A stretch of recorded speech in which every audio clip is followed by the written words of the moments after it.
Queridos hermanos, estamos llegando ya al final prácticamente de la novena a Nuestra Madre Santísima. A lo largo de estos días hemos ido viendo tantas virtudes que brillan con una gran fuerza en la vida de Santa María. Una fe inconmovible, una esperanza fuerte, cierta, apoyada precisamente en la fe, una pureza inmaculada, una vida limpia que la llena de luz, de esplendor, que la hace tan atractiva, tan bella, y una fortaleza extraordinaria para afrontar las no pequeñas dificultades, contrariedades que Dios permitió en la vida de San José, en la vida de María, en la vida de él mismo, y así otras diversas virtudes. En el fondo, esa plenitud en el ejercicio de la virtud nos está hablando de la gran santidad de nuestra Madre Santa María, la criatura más santa que ha existido y existirá, que supone una disposición de fondo de estar totalmente identificada con el querer de Dios para ella, desde aquel instante en que el arcángel San Gabriel le anuncia el querer de la Trinidad Santísima, para ella y para toda la humanidad, dependiendo de su libre respuesta. Una identificación total con el querer de Dios, que es imprescindible para tener esa disposición de ánimo constante, fuerte, de hacer lo que Dios le pida, en lo fácil y en lo difícil, habiendo tantas circunstancias tan duras que ella tuvo que pasar. Una disponibilidad siempre actual. En definitiva, la santidad.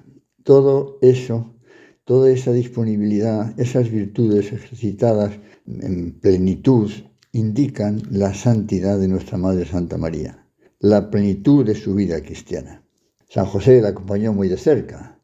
Por eso, después de Santa María, San José es también, podemos decir, sin miedo a equivocarnos, el santo más grande que ha habido en la historia. Cuando pensamos en nuestra Madre Santa María, pues nos parece completamente lógico que sea así, como acabamos de decir, que alcance esa santidad eximia, porque es la Virgen, porque es la Madre de Dios, porque por así decir, no debía ser de otra manera. Pero es muy probable que no advirtamos suficientemente que también nosotros estamos llamados a vivir de esa manera, que también nosotros, los cristianos corrientes, estamos llamados a una identificación total con Dios, a una disponibilidad para lo que Él espera de nosotros, a un ejercicio de las diversas virtudes teologales y morales que hacen la vida cristiana tan atractiva, de modo semejante como era la de nuestra madre, decíamos antes. Puede ser que no advirtamos suficientemente que también nosotros hemos de vivir así. Y sin embargo, debe ser así. No debe ser de otra manera, porque somos cristianos. Y ser cristiano debe ser otro Cristo. Reproducir en nuestra vida la vida de Cristo. Parecernos a Él, como su madre, como San José también. Parecernos a Él. Y esto no debe ser un ideal que nos parezca poco menos que inalcanzable o imposible. Ni es un ideal solo para unos pocos o, no sé, para personas de otras épocas. No. Hoy hay también muchos santos, como decía el Papa Francisco, muchos santos de la casa de al lado, es decir, gente corriente como nosotros. Hay muchos santos así.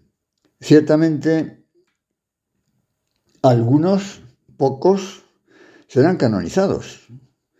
Santos de nuestros días, Carlos Acuti, por decir algún ejemplo, de un chico joven, o en proceso de beatificación, y llegarán, si Dios quiere, a ser declarados beatos, como Guadalupe, mujer de nuestros días también, o otras personas que están en proceso y que, si Dios quiere, pues habrá algún milagro atribuible a ellos y serán también beatificados, canonizados. no sé, como la joven Montse Grases, que murió muy joven por un cáncer, y otros muchos. La inmensa mayoría, evidentemente, no será nunca beatificada, no porque no pudiera serlo, sino porque, como es natural, esos procesos largos, complicados, difíciles, pues solamente en algunos casos se inician. Pero eso no quiere decir que no haya muchísimos hombres y mujeres, jóvenes y mayores, solteros y casados, que han sido santos. Ciertamente, la seguridad total, pues no la podemos tener, salvo que la Iglesia los hubiera declarado como tales, pero sí podemos tener una gran certeza moral de que ese hombre, esa mujer, vivió de tal manera que estará en el cielo. Yo, por ejemplo, estoy leyendo ahora la biografía de un señor, de una familia modesta, pero de una gran valía humana, intelectual, que llegó a ser ingeniero naval, y llegó a desempeñar cargos importantes en la vida pública de nuestro país. Concretamente, llegó a ser ministro. Tengo la convicción moral de que este hombre está en el cielo. Era santo, una familia muy numerosa, un gran prestigio profesional, una gran sobriedad de vida, una gran ejemplaridad en sus costumbres, una gran capacidad de ayudar a tantas personas, una sencillez impresionante, al margen de que tuviera, como digo, un gran prestigio y un gran relieve social. Bueno, un santo, evidentemente un santo. O aquella otra empleada de hogar, una mujer sencilla, humilde, podríamos decir, de un pueblo de España, pues, y que ejercía su trabajo con un gran amor a Dios, con una gran perfección en sus tareas, que tenía una gran vida interior, una mujer santa. Hay muchos santos, quizá más incluso de los que podemos imaginar, lo cual no quiere decir que no hayan tenido sus debilidades, sus dificultades, sus luchas, su genio, sus enfados, pero la santidad no significa no tener ningún fallo, ¿no? Las mismas dificultades, las mismas debilidades sirven para ser más humilde, para estar más cerca de Dios, porque sin Él no podemos hacer nada. De modo que de todo se sirve el Señor si queremos buscarlo, si queremos amarle, para acercarnos a Él. La santidad, que por otra parte, como sabemos, fue proclamada solemnemente en el Concilio Vaticano II, la llamada universal a la santidad. Como decía San José María, una verdad vieja como el Evangelio, porque en el Evangelio está esa llamada a la santidad para todos, sed santos, como mi Padre Celestial es santo, decía el Señor. Hemos sido creados para ser santos e inmaculados en la presencia de Dios, nos decía San Pablo. Una, por tanto, doctrina del magisterio universal de la Iglesia para todos los hombres y mujeres en pleno siglo XX, el siglo, diríamos, del desarrollo científico, técnico, en el que el hombre puede pensar, que domina la naturaleza. No es cierto, pero sí alcanza unos niveles que antes no tenía y podría tener el peligro de una especie de autosuficiencia, como si ya no necesitara de Dios. Gran error, somos muy poca cosa. Si Dios no nos mantiene en el ser, desapareceríamos. Y las buenas cualidades que el hombre pueda tener, en último término, es porque Dios las ha puesto en su cabeza, en su corazón, y a Él las cultiva. Bueno, pues ese mensaje del concilio, que a la vez, como es sabido, es también el mensaje central del Opus Dei, de 30 años antes, y que gracias a Dios pues, se difunde en tantos países del mundo y tantas instituciones de la vida de la Iglesia que procuran seguir a fondo ese seguimiento al Señor. En una sociedad secularizada, a la vez, grandes santos, muchos santos, pero también, desgraciadamente, lo contrario en muchos ambientes, incluso impulsándose desde el poder, desde las instancias superiores, con medios para la opinión pública que contribuyen a crear un tipo de cultura que tantas veces es contrario, no solo ya a la santidad, sino contrario a la dignidad de la persona humana, contrario a la ley natural, contrario al bien común. ¿Cómo puede ser esos errores tan tremendos? Bueno, por la soberbia humana, por ese querer ser como dioses.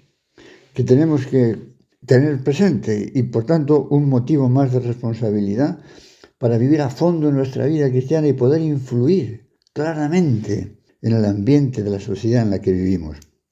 ¿Y cómo vamos a conseguir esa santidad? Pues primero hay que desearla seriamente, y luego hay que poner los medios.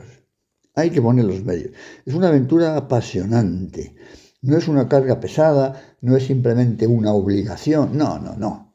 Es como la vida de una persona enamorada.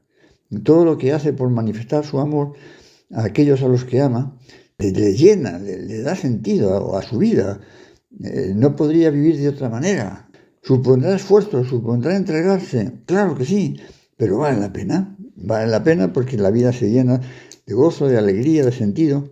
Bueno, pues que nosotros deseemos esa santidad, es decir, deseemos estar muy disponibles para lo que Dios quiera, como decíamos de la Virgen. Que queramos cumplir en todo la voluntad de nuestro Padre Dios.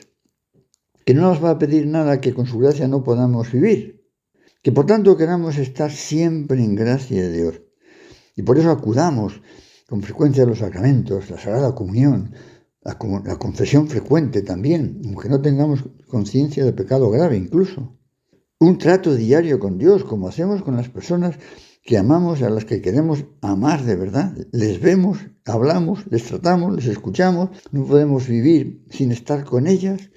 Pues tenemos que tratar a Dios a diario, tenemos que hacer oración a diario, organizarle bien el día para poder llegar a tantas cosas y dedicar ese rato al Señor para que luego podamos tener una presencia suya en otros muchos momentos, ofreciéndole el trabajo y todas las ocupaciones de cada uno de nosotros.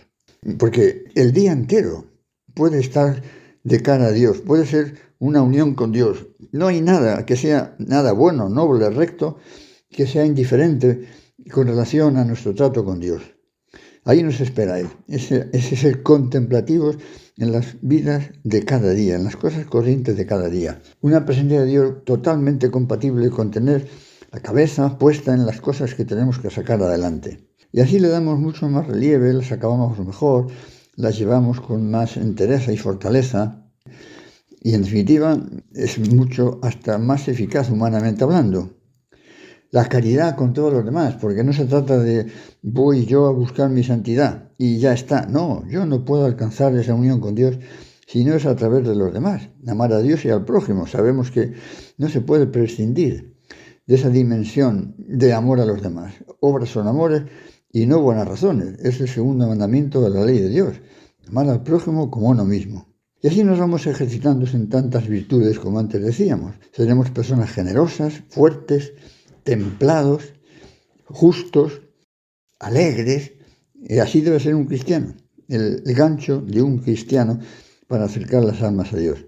Vamos a pedirle a la Virgen que nos ayude a saber concretar algún detalle cada uno de nosotros para acercarnos un poco más a ese afán de plenitud de vida cristiana a la que Dios nos llama. Como es lógico, no puede ser de otra manera.